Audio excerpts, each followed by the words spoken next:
যেই মানুষ আমি আল্লাহ এতদর করে বানাইলাম। আসমান আল্লাহ বানাইছেন কুন ফায়াকুন বইলা, ফেরেশতা আল্লাহ বানাইছেন কুন ফায়াকুন বইলা, জমিন আল্লাহ বানাইছেন কুন ফায়াকুন বইলা, কিন্তু আমারে আপনারে আল্লাহ পাক কুন ফায়াকুন বইলা বানায় নাই।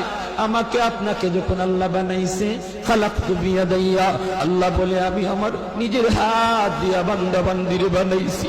কারণ এই চেহারার মধ্যে এত দামি কপাল, ওই কপাল দিয়া বান্দা আমার কুদরতি কদমে সেজদা দিবে। এই কপালটার এত দাম। এই কপাল কুন ফায়াকুন বললে হয় না, এই কপাল ফেরেশতাদের হাতে বানাইলেও হয় না, আমি আল্লাহ নিজের হাতে বানাইছি।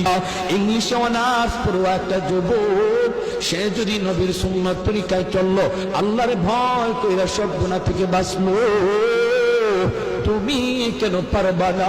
তোমার কেন কপাল পড়লো রে যুবক? হাত জোর করে বলি, কত যুবক যৌবনে কবরে চলে গেল, কত ছোট ভাই বড় ভাইয়ের আগে কবরে চলে গেল। ডাইনে তাকায় দেখো খেলার সাথে কবরে শুয়ে আছে, বামে তাকায় দেখো লেখাপড়ার সাথে কবরে শুয়ে আছে। সমবয়সের কত যুবক কবরে চলে গেল, কোনদিন তোমার ডাক আসে কেউ জানে না। ঘুমায় রইছে আর ঘুম থেকে উঠে না, ঘর থেকে বের হয়েছে আর যুবক ঘরে ফিরে না। অতএব তোমারে কোন পাগলে পাইছে, তোমারে কোন ইবলিসে পাইছে, কোন নফসে তোমারে ঘুরাই